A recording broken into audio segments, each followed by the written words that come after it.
Buenos días y Buenos días. bienvenidos de nuevo a los estudios de Piedras Vivas. Hoy estamos continuando con nuestro estudio del tabernáculo y vamos a entrar a estudiar otro de los elementos que están dentro del lugar santo, se llama el altar del incienso. Y vamos a leer Juan capítulo 17, versículo 1 hasta el 26.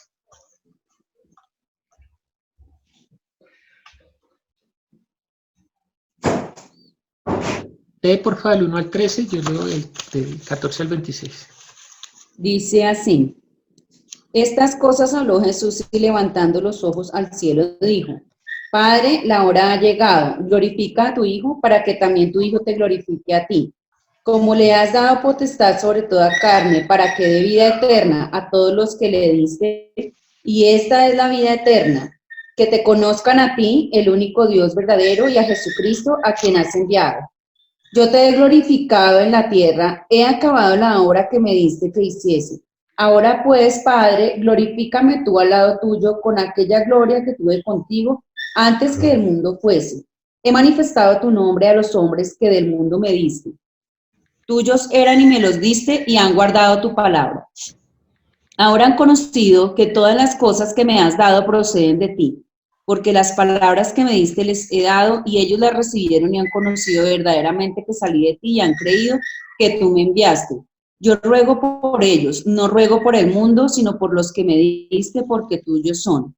Y todo lo mío es tuyo y lo tuyo mío, y he sido glorificado en ellos. Y ya no estoy en el mundo, mas estos están en el mundo. Y yo voy a ti, Padre Santo, porque a los que me has dado, guárdalos en tu nombre para que sean uno así como nosotros. Cuando estaba con ellos en el mundo, yo los guardaba en tu nombre. A los que me diste, yo los guardé y ninguno de ellos se perdió, sino el hijo de perdición, para que la escritura se cumpliese. Pero ahora voy a ti y hablo esto en el mundo para que tengan mi gozo cumplido en sí mismos. Bueno, espérate que le estaba subiendo. Dice aquí el 14, yo les he dado tu palabra y el mundo los aborreció porque no son del mundo, como tampoco yo soy del mundo. No ruego que los quites del mundo, sino que los guardes del mal. No soy del mundo, como tampoco ellos, ¿qué? No son del mundo, como tampoco yo soy del mundo. Santifícalos en tu verdad. Tu palabra es verdad. Como tú me enviaste al mundo, así yo los envío al mundo. Y por ellos me santifico a sí mismo, para que también ellos sean santificados en la verdad. Mas no ruego solamente por estos, sino también por los que han de creer en mí por la palabra de ellos, para que todos sean uno, como tú, oh Padre, en mí y yo en ti, que también ellos sean uno en nosotros, para que el mundo crea que tú me enviaste. La gloria que me diste yo les he dado, para que sean uno así como nosotros somos uno, yo en ellos y tú en mí, para que sean perfectos en unidad, para que el mundo conozca que tú me enviaste y que los has amado a ellos como también a mí me has amado. Padre, aquellos que me has dado, quiero que donde yo estoy, también ellos estén conmigo, para que vean mi gloria que me has dado, porque me has amado desde antes de la fundación del mundo. Padre justo, el mundo no te ha conocido, pero yo te he conocido, y estos han conocido que tú me enviaste. Y les he dado a conocer mi nombre, y lo daré a conocer aún más, para que el amor con que me has amado esté en ellos, y yo en ellos. Amén. Vamos a orar. Empezamos con este estudio. Padre, te damos gracias por esta palabra, Señor, que tú nos has entregado por medio de tu Hijo. Que seas tú obrando, Señor, por medio del Espíritu en cada uno de nosotros. Que tu Espíritu sea tomando de esto y llevándonos a la verdad. Obra con poder en cada uno de los que se conectan, Señor, de los que ven esta transmisión y de los que verán este video, para que seas tú abriendo nuestros ojos y nuestros oídos espirituales al entendimiento de lo que tú quisiste decir, de lo que tú transmitiste por medio de toda la Escritura. Te damos gracias, bendecimos tu nombre y colocamos este tiempo en tus manos, en el nombre de Jesús. Amén. Bueno, entonces estamos viendo el tabernáculo y hoy llegamos al altar del incienso. Nosotros ya estamos dentro del lugar santo y este es el segundo elemento, el tercer elemento, perdón, que vamos a entrar a analizar y pues vamos a mirarlo, siempre miramos estructuralmente en un diagrama esquemático por dónde vamos. Entonces ya pasamos estos lugares, entramos a este lugar que es el lugar santo, y hoy vamos a ver este altar del incienso que estaba justo antes de atravesar este segundo velo, o este velo que separaba el lugar santo del lugar santísimo. Ya hemos visto que estas tres puertas, pues obviamente no es una puerta como la que conocemos, sino que son telas, son velos, cortinas, representaban algo que Jesús dijo que Él era. Él dijo, yo soy el camino. Esta puerta se conoce como el camino por el que entramos del desierto al tabernáculo. Yo soy la verdad.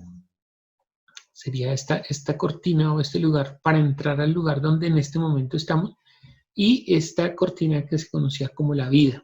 Entonces, justo antes de entrar a tener el encuentro con Dios mismo, el sacerdote presentaba un sacrificio de holocausto de incienso en este lugar. Y esto pues se llenaba obviamente de ese olor agradable para que todos entendieran que en ese momento se estaba presentando ese sacrificio.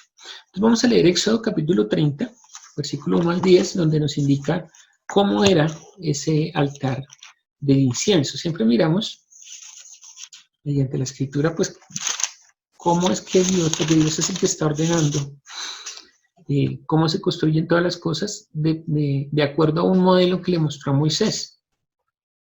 Y nosotros ya vimos que ese modelo que Moisés vio, pues es el cielo, el lugar de herencia, donde el Hijo se sentará, y con base en ese modelo, Él está construyendo este lugar, o construyó, o diseñó este lugar, obviamente con ayuda de artesanos, del pueblo, de las ofrendas, de todo lo que ya hemos visto hasta este momento. Entonces dice, Éxodo 31 al 10, dice, harás asimismo un altar para quemar el incienso de madera, de acacia lo harás. Su longitud será de 1 codo y su anchura de 1 codo. Será cuadrado y su altura de 2 codos y sus cuernos serán parte del mismo.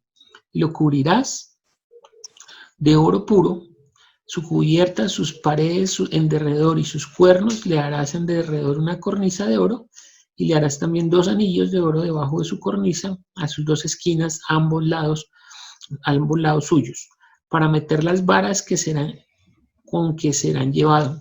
Harás las varas de madera de acacia, las cubrirás de oro y lo pondrás delante del velo que está junto al arca, el testimonio, delante del propiciatorio que está sobre el testimonio, donde me encontraré contigo. Y Aarón quemará incienso aromático sobre él cada mañana, y cuando aliste las lámparas lo quemará. Y cuando Aarón encienda las lámparas al anochecer, quemará el incienso, rito perpetuo delante de Jehová por vuestras generaciones. No ofreceréis sobre el incienso extraño, sobre el incienso extraño, ni holocausto ni ofrenda, ni tampoco derramaréis sobre él libación, y sobre sus cuernos hará Aarón expiación una vez al año con la sangre del sacrificio por el pecado para expiación. Una vez en el año hará expiación sobre él por vuestras generaciones. Será muy santo a Jehová.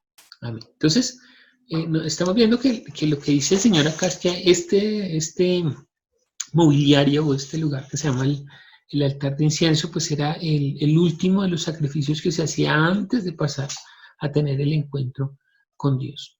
Entonces hoy vamos a estar mirando ese significado, pero antes de mirar ese significado, nosotros vamos a ver que este pueblo, porque este pueblo habita en estas tiendas o en estas cabañas que nosotros estamos viendo aquí en la imagen, que son cabañas construidas con telas, bueno, porque ellos no tenían casas, sino cabañas. Pues era muy sencillo, es que ellos cuando salieron de Egipto, entonces andaban como un pueblo nómada buscando llegar al lugar que Dios les había prometido. Obviamente no podían tener una construcción fija porque ellos deberían ir avanzando hacia ese lugar, ¿no? Ellos van avanzando hacia el lugar y obviamente tienen que armar sus cabañas, avanzar y volver a construir para que ir viviendo, ir avanzando, ¿no? Por eso ellos habitaban en esas cabañas. Pero la promesa del Señor es que Él iba a estar con ellos, que Él iba a estar con ellos. Por eso también él construye una tienda. Entonces fíjate que la construcción del tabernáculo o este lugar de reunión no era muy distinto a las tiendas en las que ellos habitaban, porque él había prometido que estaría en ese lugar también. Entonces vamos a mirar el Salmo, no sé si tú me ayudas con esa lectura. Salmo 46, o sea, el versículo 4 y 5, y después saltamos al 11. Salmo, capítulo 4. Salmo 46.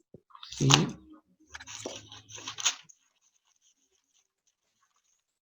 Papás están ahí. Dice así. ¿Con la lectura? No.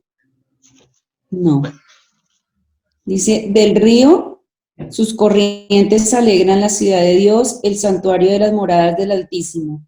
Dios está en medio de ella, no será conmovida. Dios la ayudará al clarear la mañana. Pasa al 11. ¿Sí? Sí. Y el 11. Jehová de los ejércitos está con nosotros, nuestro refugio es el Dios de Jacob. Nuestro refugio es el Dios de Jacob. Muchos de los salmistas están haciendo alusión a esta habitación que tiene Dios, que ellos habitan, que Él está en medio de ellos, ¿no?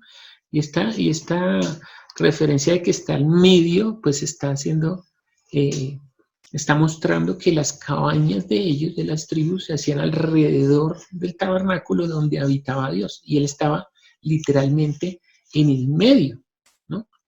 Pero no solamente Israel es un pueblo nómada, ¿no? Hay muchos pueblos nómadas o seminómadas, y estos pueblos que están fuera, ahorita vamos a entender por qué también habla de otros pueblos, ellos también hacían algo parecido, y es que ellos hacían sus carpas o sus cabañas alrededor de donde habitaba el rey de ellos. Entonces el rey estaba en el centro de los habitáculos de los pueblos que no eran este pueblo escogido por Dios. Entonces en el medio de ellos habitaba el rey. Pero nosotros estamos viendo que Israel no tiene otro rey más que Dios mismo, ¿no? Entonces Dios es el que está habitando también como rey en medio de ellos. Fíjense que es hasta que se levanta el profeta Samuel que el pueblo empieza a pedir rey. Entonces Dios le dice a Samuel, pues déjelos porque no lo están desechando a usted, me están desechando a mí como rey. Está hablando en ese sentido que hasta ese momento el único rey que está sobre Israel, sobre este pueblo, es Dios mismo. Entonces, por eso es que ellos van a habitar, y esto es algo que es muy hermoso, que Dios habitaría en medio de ellos, y todo tiene un sentido analógico o metafórico. No, mentira, metafórico no, porque es literal, Él está en el centro del lugar donde ellos habitaban. Vamos a leer 2 Crónicas 6. Vamos a leer del versículo 19 al 21.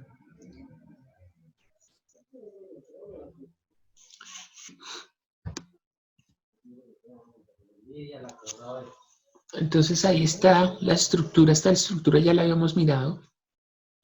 ¿Cómo estaban organizados ellos en el espacio donde llegaban? Pues ellos buscaban, lo primero que hacían era buscar hacia el oriente, porque hacia el oriente debía estar el tabernáculo, la puerta principal del tabernáculo orientada, y después que se establecía el tabernáculo, entonces se establecía este orden, y siempre era así.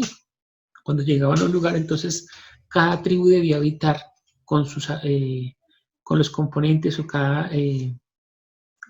la población que pertenecía a cada tribu se asentaba de esta forma alrededor del tabernáculo. Dice 2 Crónicas 6 desde el 19, dice, mas tú mirarás a la oración de tu siervo y a su ruego, oh Jehová Dios mío, para oír el clamor y la oración con que tu siervo ora delante de ti. Que tus ojos estén abiertos sobre esta casa de día y de noche, sobre el lugar del cual dijiste, mi nombre estará allí, que oigas la oración con que tu siervo ora en este lugar. Asimismo que oigas el ruego de tu siervo y de tu pueblo Israel, cuando en este lugar hicieren oración, que tú oirás desde los cielos, desde el lugar de tu morada, que oigas y que perdones. Aquí está hablando Salomón, obviamente, él está hablando de lo mismo, pero ya con el templo que se creó, porque el templo se hace a semejanza de este tabernáculo.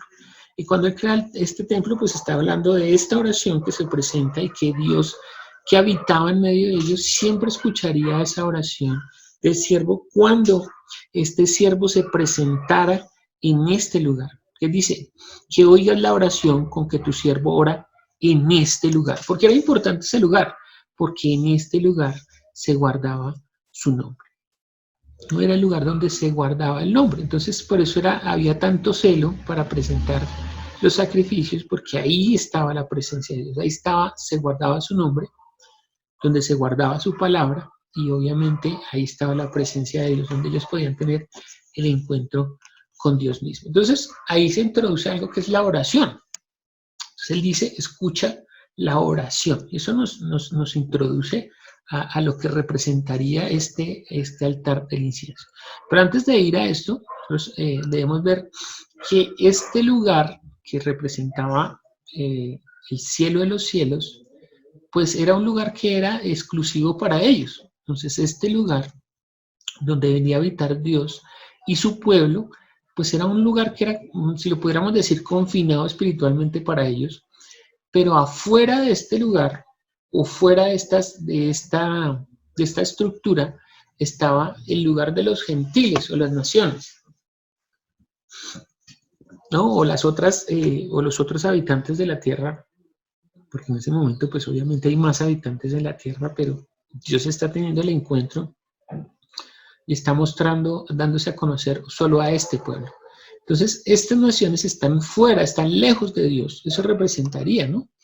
Que si Dios está habitando en este lugar, si la presencia de Dios viene a ese lugar porque ahí está su nombre, entonces al entrar, fíjense que lo que nos estamos haciendo nosotros es que cuando entramos por este lugar, lo voy a mostrar otra vez, cuando entramos por este lugar, lo que estamos haciendo es entrando por un camino y cada día en los estudios lo que estamos haciendo es acercarnos cada vez más a este lugar de la presencia de Dios. Entonces ya estamos muy cerca, porque el altar del incienso es un paso antes de entrar a la presencia o al encuentro de Dios. Entonces, cuando nosotros estamos cerca de Dios, estamos como llegando hacia la luz. Nosotros ya hemos estudiado un poco acerca de la luz, lo vimos la semana pasada con la menorá o el candelero o el candelabro, como diga su versión bíblica, y esa luz, pues cada vez que estamos más cerca de Dios, pues más cerca a la luz, más lejos de la oscuridad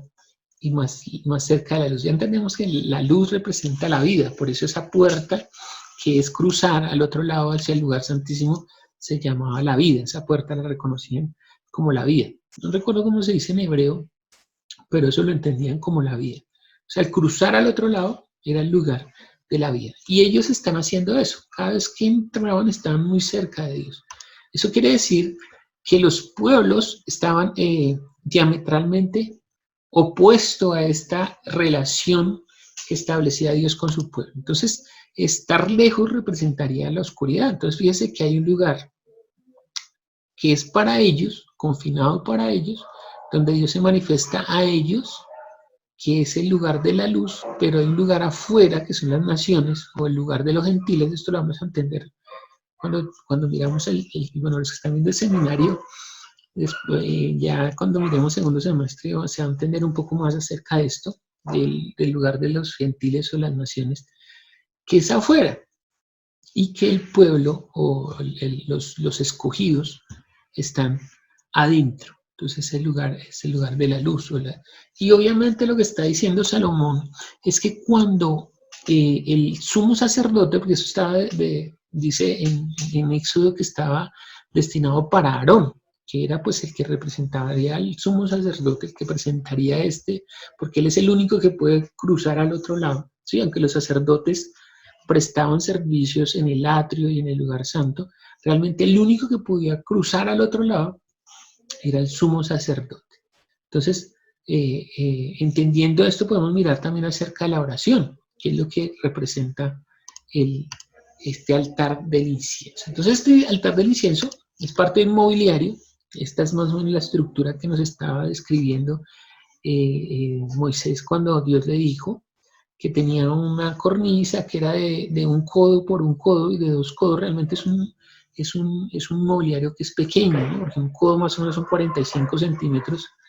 Entonces, más o menos tiene 45 por 45 por 90, no alcanza a tener 1 metro. Y tiene unos cuernos, que nosotros ya vimos que los cuernos representaban la autoridad, y era de oro. Y tenía estos aros por los cuales se introducían estas varas, y era para transportarlo. Y es que era muy importante el transporte, porque todos los elementos o el mobiliario incluían esas asas por las que se introducían estos parales para poderlos transportar. Y solo los sacerdotes, mira, hay unos sacerdotes llamados coatitas, que son descendientes de Aarón, y estos coatitas tenían esa responsabilidad de transportar. No cualquiera podía transportar, y había que hacerlo de la manera que era correcta, era la manera adecuada, y ellos tenían la instrucción de parte de Dios cómo se debían manipular estos elementos. Porque es que manipular mal estos elementos significaría la muerte del sacerdote. En una narración donde habla de Usa, por ejemplo, que ellos están transportando, David manda a traer el arca de la alianza a Jerusalén de nuevo, porque la habían tomado cautiva, la están llevando de una vez, y entonces ellos, en lugar de hacerlo de la manera correcta, lo pusieron sobre una carreta, y la carreta, al empezar a moverse, se intenta caer esta arca, y uno de los sacerdotes, Usa, intenta detenerla con sus manos y cae muerto en ese momento. Y todo el mundo se asustó. Entonces dicen, no, busquen dónde dejar esa arca y déjenla por ahí un tiempo, ¿no? Porque precisamente no siguió las instrucciones que Dios le había dado, marcado al pie de la letra, de cómo se debía transportar y cómo debería ser, porque esa responsabilidad era de estos sacerdotes coatitas. Miremoslo ahí en Éxodo capítulo 6, entonces si tú me ayudas con números, 3:29 al 31, yo voy a buscar Éxodo 6:16.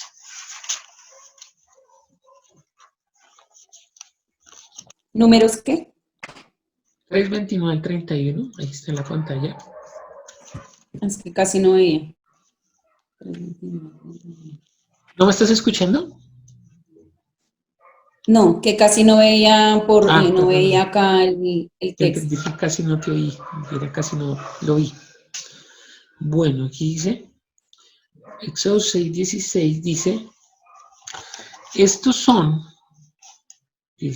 los nombres de los hijos de Leví, por su linaje: Gersón, Coat, Merari y Merari.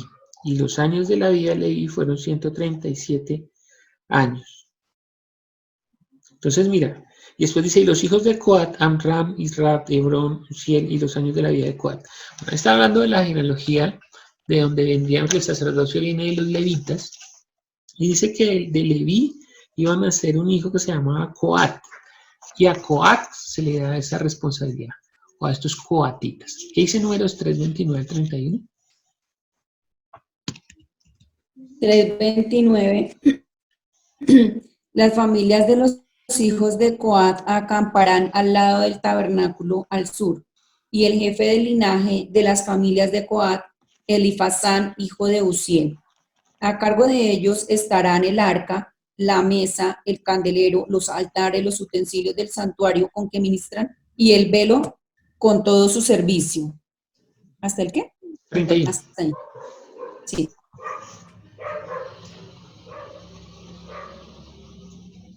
¿Ya ahí? ¿Hasta ahí termino? Sí. Bien, entonces ellos eran los que estaban encargados. Fíjate que se le encargó a Coat y a su descendencia, que se conocían como los sacerdotes coatitas, de la manipulación de estos elementos, que cuando Dios utiliza estos utensilios están como santificados para esa obra, y no se podían manipular ni usar para cualquier otra cosa que no fuera exclusivamente para el uso que Dios había designado. Entonces vamos a mirar lo que representaría el incienso y la oración. Lo que está diciendo Salomón es que cuando estemos en este lugar, cuando esté el sacerdote en ese lugar, él escuchará su oración. Está este lugar está construido de madera de acacia y nuevamente se introduce la madera de acacia, ¿no? Porque los elementos, por ejemplo, vimos la semana pasada que el candelabro ya no tenía la madera de acacia, pero aquí volvemos a ver la madera de acacia recubierta de oro. Y ahorita vamos a ver por qué es esa madera de acacia nuevamente aparece en un elemento dentro del lugar santo. Y solo el sumo sacerdote podía presentar el incienso. Ya vimos que era Aarón en representación del sumo sacerdote, y este objeto pues es el último objeto o elemento antes del lugar, pasar del lugar santo al lugar santísimo. Es la última ofrenda que presenta el sacerdote o el sumo sacerdote antes de traspasar ese velo. Entonces, él en representación, es que él está haciendo la representación de todo el pueblo delante de Dios. Él es el representante de todo el pueblo. Todo lo que él hace está representando al pueblo, ¿no? Al igual que Adán representaba a la humanidad, cuando Adán transgrede la ley, cuando Adán peca contra Dios, muere como representante de la humanidad, murió y todos morimos ahí en representación de él. Aquí también el sumo sacerdote está representando al pueblo para que puedan atravesar el lugar de la vida. Entonces, es como una función de intercesión que hace el sumo sacerdote por el pueblo. Por eso se compara con la oración, ¿no? Y ahorita vamos a ver bíblicamente dónde está diciendo que el incienso represente la oración. Miremos lo que dice Hebreos capítulo 7.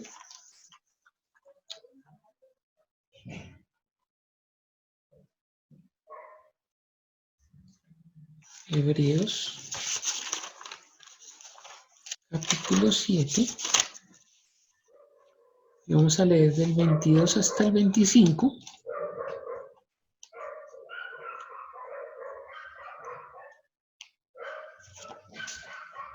¿Tú quieres leer? Dice, por tanto Jesús es hecho fiador de un mejor pacto, y los otros sacerdotes llegaron a ser muchos, debido a que por la muerte no podían continuar. Mas este, por cuanto permanece para siempre, tiene un sacerdocio inmutable, por lo cual puede también salvar perpetuamente a los que por él se acercan a Dios, viviendo siempre para interceder por ellos.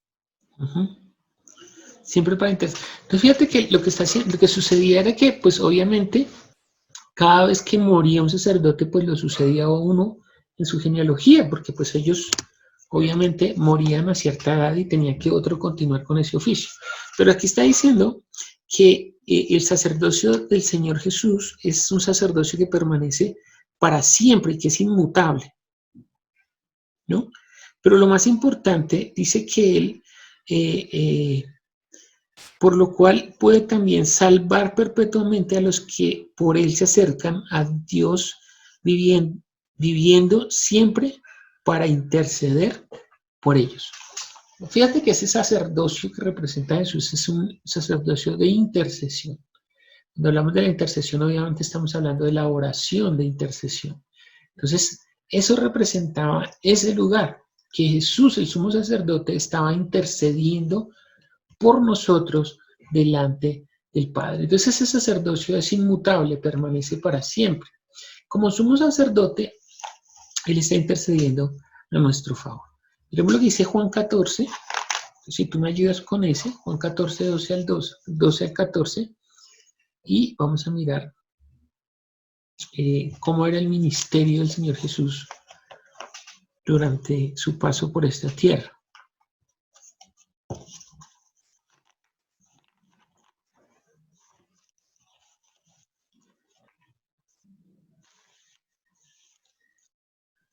Juan 14, 12 al 14. De cierto os digo, el que en mí cree, las obras que yo hago, él las hará también, y aún mayores hará, porque yo voy al Padre, y todo lo que pidiereis al Padre, en mi nombre lo haré, para que el Padre sea glorificado en el Hijo.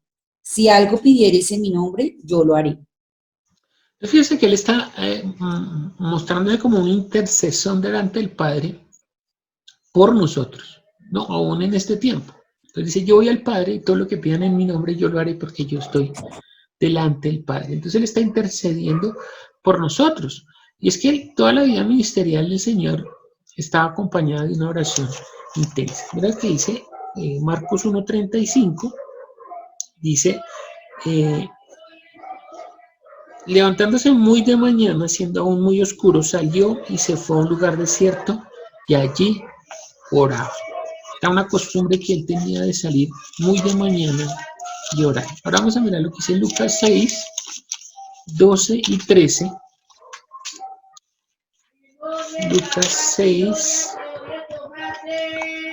12 y 13 dicen, aquellos días él fue al monte a orar y pasó la noche orando a Dios.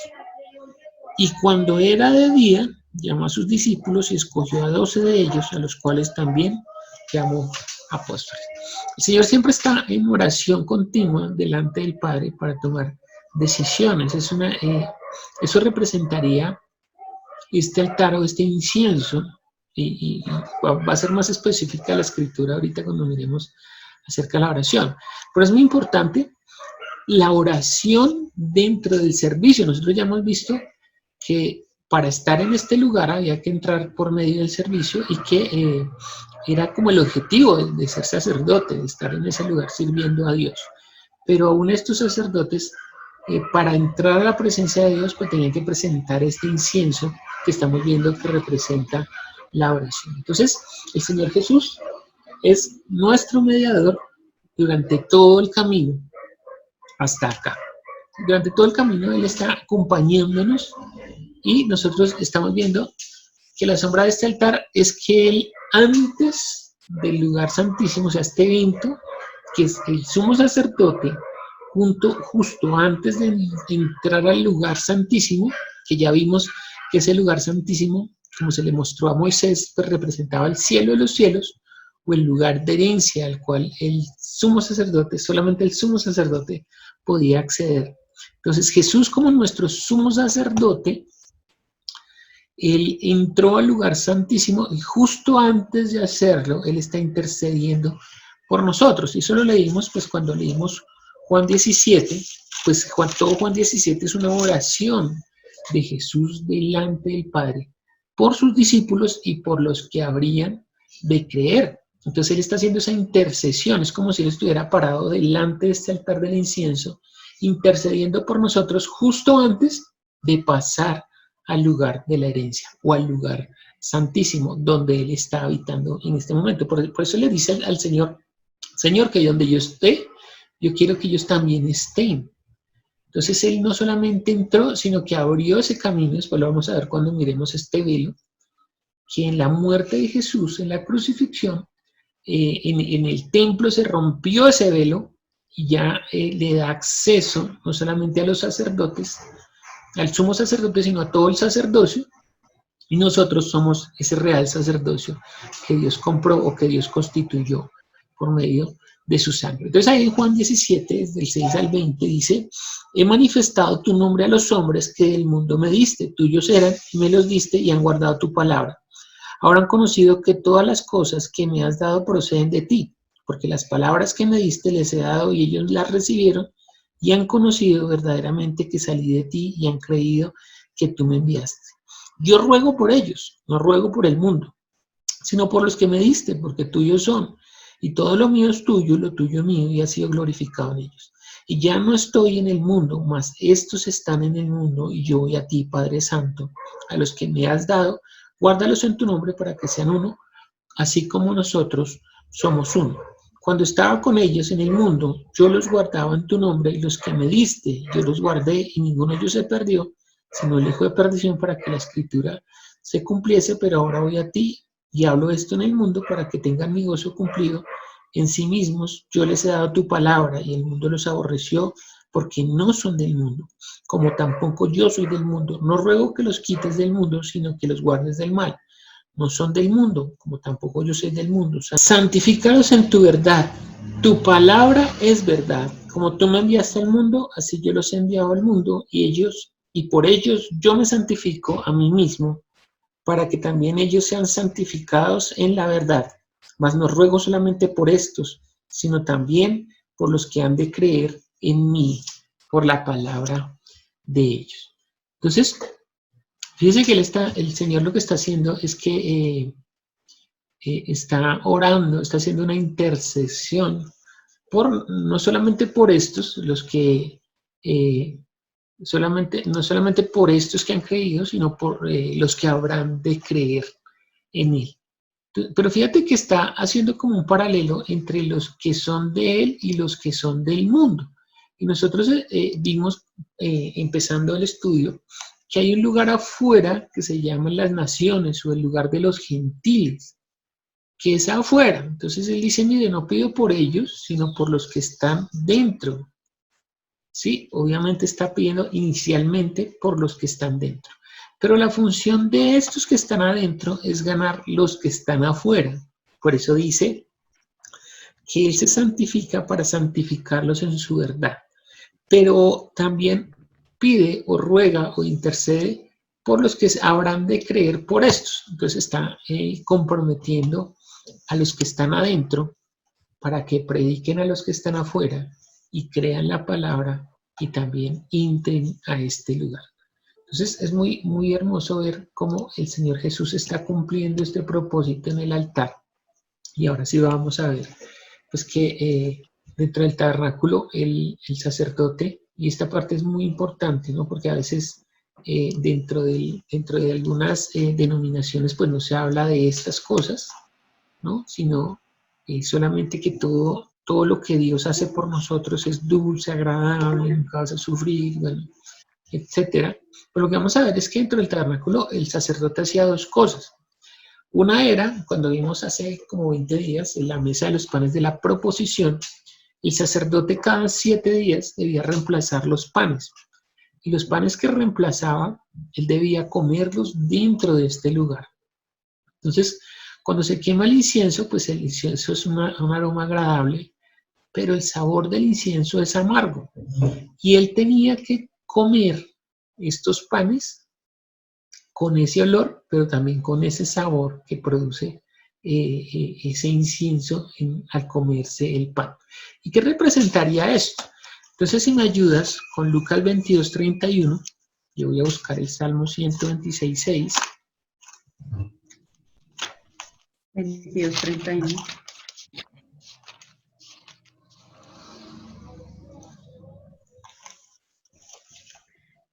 Lucas 22:31 dice, dijo también el Señor, Simón, Simón, he aquí Satanás os ha pedido para zarandearos como a trigo. Hasta ahí. ¿Y el 32 qué dice?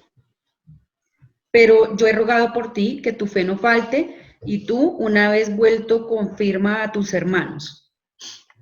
Pues fíjese que a veces uno podría pensar aquí que Jesús le está diciendo a Pedro, Satanás lo pide para zarandearlo y yo le voy a pedir al Padre para que no lo zarandee. Pero lo que está diciendo el Señor es, dice, no estoy pidiendo para que no lo zarandee, estoy pidiendo para que tu fe no falte. Y una vez confirmado, o sea, una vez pasado esta situación, esta prueba, entonces confirma a tus hermanos. Entonces representaba comer el pan dentro del lugar donde está el incienso, que aunque es un olor agradable, su sabor es amargo. Entonces, muchas veces, aunque dentro del ministerio nosotros tendemos a aflicción, seremos zarandeados y que Dios permitirá que seamos zarandeados. Es que ahí está donde está la cuestión. Uno podría decir, no, Dios no va a permitir que Satanás nos zarandee. No, si Él lo va a permitir para que su fe sea probada. Y una vez que su fe sea probada y sea efectiva, entonces ¿para qué le va a servir esa fe? Para confirmar a sus hermanos. Dice el Salmo 126:6, irá andando y llorando el que lleva la preciosa semilla, mas volverá a venir con regocijo trayendo sus gavillas. El salmista está hablando de lo mismo, que mire, el ministerio es algo que a veces es difícil, que provoca lágrimas cuando uno anhela que las personas reciban, que busquen, y aún así las personas a veces son reacias en recibir la palabra. Entonces uno dice, pues, ¿qué provoca eso? Pues como tristeza, ¿no? De ver que desprecian, pues que no lo están despreciando a uno, que están despreciando la mesa del Señor. Que el Señor está dispuesto, que el Señor quiere, que quiere habitar en medio, que escucha nuestras oraciones. Pero aún así las personas prefieren permanecer afuera que estar adentro. Y de eso está hablando este altar. Nuestro sumo sacerdote obviamente ya entró al lugar santísimo. Él ya intercedió por nosotros. Ahí en Lucas 17 el apóstol Juan nos está contando que él antes de ir a la cruz, morir y ser crucificado, morir y resucitar y ascender al cielo, esta oración de Juan 17, pues todo es una oración de intercesión por ellos, para que ellos sean usados, que el nombre de Él esté en ellos, para que ellos hagan lo mismo que hizo el sumo sacerdote. Y eso es lo que ejerce, esa es la labor que ejercerá ahora ese sacerdocio. Entonces ahora sí miremos Apocalipsis. Entonces me ayudas a Apocalipsis 5:8. Yo voy a buscar Apocalipsis 8, 3 y 4. Y ese es el aroma agradable delante de Dios, el aroma de la oración del justo.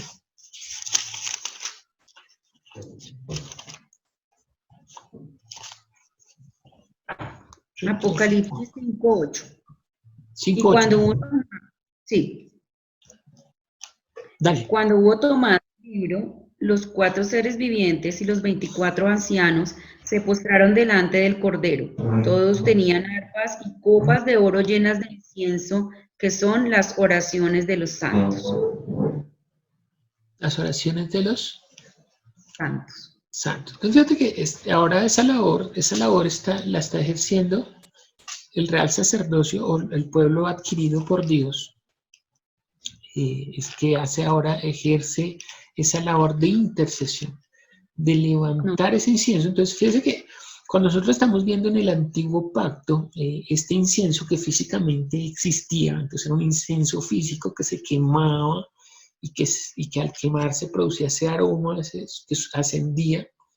Es una cuestión física porque el humo sube, ¿no? El olor fragante sube. Y lo que está diciendo Apocalipsis es que eso era una sombra de que cuando la persona está dentro presentando servicio e intercede por sus hermanos o por la iglesia o por los que están afuera, esta oración sube delante de Dios como un olor fragante. Por eso dice que es las oraciones de los santos, los que han sido santificados. ¿Cómo los santificó? Pues por su palabra. Lo vimos en Juan 17, dice, santifícalos en tu palabra es verdad. Entonces, estos que han sido santificados y que están delante de la presencia de Dios, cuando oran, sube como ese olor fragante delante de Dios. Y dice, Apocalipsis 8, 3 al 4, dice, porque todo sumo sacerdote está constituido para presentar ofrendas y sacrificios, por lo cual es necesario que también éste tenga algo que ofrecer. Así que si estuviese sobre la tierra, ni siquiera sería sacerdote, habiendo aún sacerdotes que presentan las ofrendas según la ley, las cuales sirven a lo que es figura y sombra de las cosas celestiales. Dime. Ay, perdón. Yo estoy leyendo Hebreos. Pero fíjate que está hablando de lo mismo. Voy a leer este versículo. Dice, las cuales sirven a lo que es figura y sombra de las cosas celestiales, como se advirtió a Moisés cuando iba a erigir el tabernáculo, diciendo, mira, haz todas las cosas conforme al modelo que se te ha mostrado en el monte. También tiene que, Hebreos también está hablando de lo mismo. Apocalipsis 8, 3 al 4 dice, otro ángel vino entonces y se paró delante del altar con un incensario de oro y se le dio mucho incienso para añadirlo a las oraciones de todos los santos sobre el altar de oro que está delante del trono. Eso representa ese altar del incienso. Y de la mano del ángel subió a la presencia de Dios el humo del incienso con las oraciones de los santos. Entonces, esas oraciones suben por medio de los ángeles, suben delante de la presencia de Dios. Y Dios siempre oye esa oración. Dios siempre oye la oración del que le busca. Pero el aroma que es agradable es la de sus santos. Y vamos a terminar leyendo. Tú, por favor, me ayudas en 2 Timoteo 19 al 21. Yo voy a leer Lucas 11. ¿Qué representa también eso que es el aroma agradable? Es la de los santos, de los que están adentro. ¿Entiende eso? Que es los que están dentro del lugar santo. Y esa oración sube a la presencia de Dios como un olor fragante. Y es que, mire, mientras que el pueblo había sido obediente y se mantenía de acuerdo a la instrucción que Dios les había mandado, ese aroma era agradable. Pero cuando el pueblo se rebelaba, buscaba otros dioses, hacía lo que quería, pues eso ya no subía como un aroma agradable, era un olor desagradable delante de Dios. Entonces, no sé, ¿esto qué le produce? Pues cuando usted entra a un lugar y han puesto ambientador, ¿no? Me acuerdo mucho que Nubia, en el lugar donde nos reuníamos, compró como un pebetero y cuando uno entraba ese aroma delicioso, ¿no? Las reuniones cuando las hacemos físicamente en su casa, entonces entrábamos y apenas abría la puerta, pues salía ese aroma agradable, ¿no? Entonces era muy delicioso entrar al lugar porque había un aroma delicioso en el ambiente. Pero caso contrario, imagínese usted entrar a un lugar donde hay una cañería que se rompió. Entonces, pues uno no quiere estar ahí ni un segundo porque ese olor es nauseabundo. Pues más o menos eso es lo que produce la oración del santo y del que es contrario, el que es enemigo a Dios, el que no quiere hacer su voluntad. ¿Qué dice 2 Timoteo 19 21? Dice, pero el fundamento de Dios está firme teniendo este sello. Conoce el Señor a los que son suyos, y apártese de iniquidad todo aquel que invoca el nombre de Cristo. Pero en una casa grande no solamente hay utensilios de oro y de plata, sino también de madera y de barro, y unos son para usos honrosos y otros para usos viles. Así que si alguno se limpia de estas cosas, será instrumento para honra, santificado, útil al Señor y dispuesto para toda buena obra. Fíjense que está hablando de estos instrumentos, que unos pueden ser para honra y otros para deshonra. Pero si usted es para honra, entonces límpiese más. Y también le va a decir, si usted es santo, santifíquese aún más, ¿no? Porque es así que Dios quiere que usted esté prestando el servicio delante de Él, que usted se guarde para Él, porque Él lo compró con su sangre, ahora nosotros le pertenecemos a Él. Porque es 1 Corintios capítulo 6, donde dice que nosotros, nuestros cuerpos le pertenecen a Él y son de uso exclusivo de Él, así como estos elementos no se podían utilizar para otra función que para el servicio a Dios. Y cuando uno está hablando de esto, no piense que tiene que dejar sus labores cotidianas para volverse un sacerdote y encerrarse en un claustro, sino que usted es útil cuando usted dentro de sus labores cotidianas o dentro de la cotidianidad de lo que usted hace, pues está siendo utilizado para la obra del Señor. Cuando usted aprovecha la situación, la circunstancia para llevar ese evangelio. Y ya vimos que el salmista dice que muchas veces se llevará con lágrimas, pero el resultado será el gozo trayendo la cosecha de la palabra que ha sido sembrada. Y Lucas capítulo 11, versículos 5 al 8, dice, les dijo también, ¿quién de vosotros que tenga un amigo va a él a medianoche y le dice, amigo, préstame 3 panes, porque un amigo mío ha venido a mí de viaje y no tengo que ponerle delante? Y aquel respondiendo desde adentro, obviamente ese concepto de estar adentro, le dice, no me molestes, la puerta ya está cerrada y mis niños están conmigo en cama, no puedo levantarte y dártelos. Os digo que aunque no se levante a dárselos por ser amigo, sin embargo por su importunidad se levantará y le dará todo lo que necesite. Nuevamente nosotros estamos viendo que la oración que respondía inmediatamente es la que es de los que están adentro, porque están adentro, están seguros, están con Él, Pero los que están afuera, vamos a volvernos un poquitico aquí a la imagen para que sea como más claro. Los que están afuera, fíjense que él dice, bueno, esta oración de los que están afuera la responde por importunidad, no porque sean sus hijos, porque los que están adentro ya están seguros. Y fíjense que cuando habla Lucas también en el capítulo 11 de la oración, cuando Jesús les enseña a orar, le dice aquí, ahora se me perdió.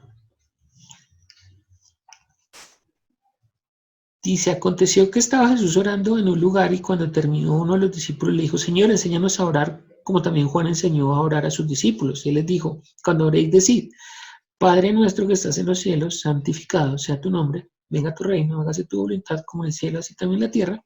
El pan nuestro de cada día nos lo doy. Perdona nuestros pecados porque también nosotros perdonamos a los que nos ofenden y no nos metas en tentación, líbranos del mal.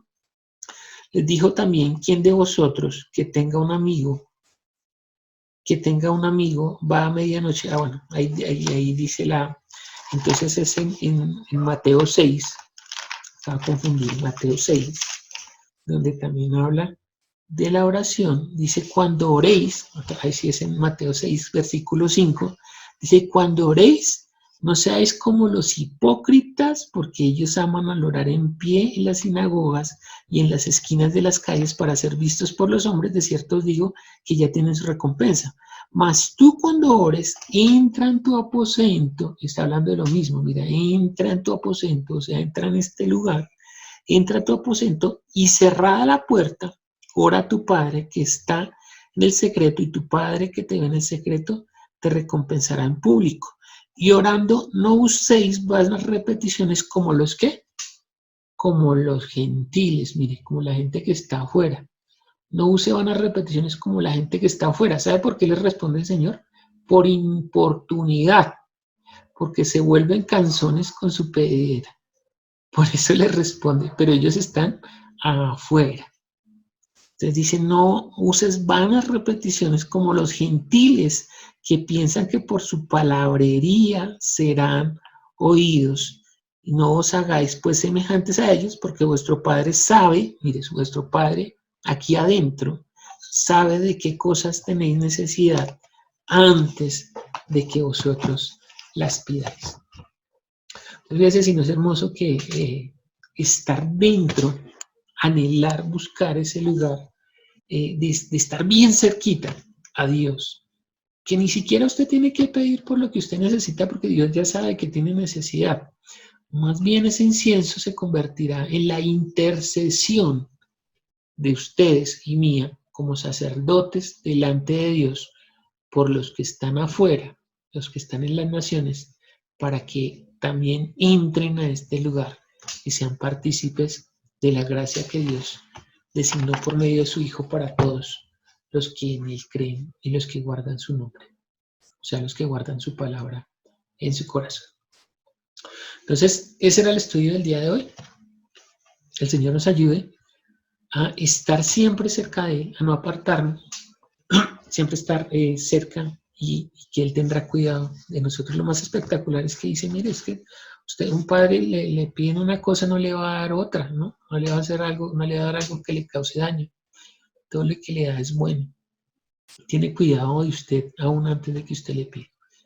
Entonces, eso representaba el altar del incienso, las oraciones de los santos que suben como olor fragante delante de Dios, intercediendo por los que se piden. Entonces, que el Señor nos ayude a permanecer, a terminar orando y dando gracias por el privilegio de poder entender que el Señor nos ha revelado. Fíjate que todo está revelado en su palabra. Jesús nos trajo la gracia y la verdad. Dice que la gracia y la verdad estaban en Él. Y esa verdad, eso es lo que produce. Conoceréis la verdad os hará libres. ¿Libres para qué? Para servir a Dios con todo nuestro ser. Entonces oremos. La próxima semana estaremos mirando este velo que separa el lugar santo del lugar santísimo. Ya accederemos a ese lugar. Ya nos quedan unas pocas lecciones. Hemos avanzado hasta aquí en este estudio. Ya llegamos a este lugar. Y así como es este estudio, esperamos que sea su vida de fe cuando usted esté entendiendo de qué se trata realmente la vida de fe, que no es una cuestión religiosa, que no es una cuestión de hacer muchas cosas, sino de entender realmente la voluntad de Dios, que es buena y agradable y perfecta para todo aquel que se acerca, que lo anhela, que quiere estar junto a él. Entonces, oremos y así terminamos. Padre Celestial, te damos gracias porque tu palabra es la verdad, tu palabra nos dio, Señor, la revelación de todas las cosas y ahora nosotros podemos acceder, Señor, con el entendimiento pleno de lo que tú hiciste en la sombra, de lo que tú hiciste en el antiguo pacto, como una forma pedagógica de que nosotros entendiéramos lo que tú deseas en el cielo de los cielos y en esta tierra con la iglesia. Entonces, úsanos, Señor, como la iglesia para interceder por los que no te conocen, también para predicar el evangelio, para llevar las semillas, Señor, aunque a veces será con lágrimas, con gozo nosotros traeremos la cosecha delante tuyo, Señor, porque todos somos sacerdotes. No se puede presentar delante de ti con las manos vacías, siempre tiene algo que presentar, como lo veíamos en Hebreos. Nosotros queremos presentar delante de ti nuestras coronas, Señor, para que la gloria sea tuya y no nuestra. Obra con poder, Señor. Bendice a cada uno de los que se conectarán a futuro, que verán este video, que tú seas abriendo el entendimiento, que tú seas colocando en su corazón el fuego para buscar cada día más de ti, para conocerte cada día más y poder estar cada vez más cerca de ti. Poder estar cada vez más cerca de esta perfección del sacerdocio que tú nos encomendaste, Señor. Bendice, Señor, nuestras vidas y nos abandonamos en tu perfecta voluntad.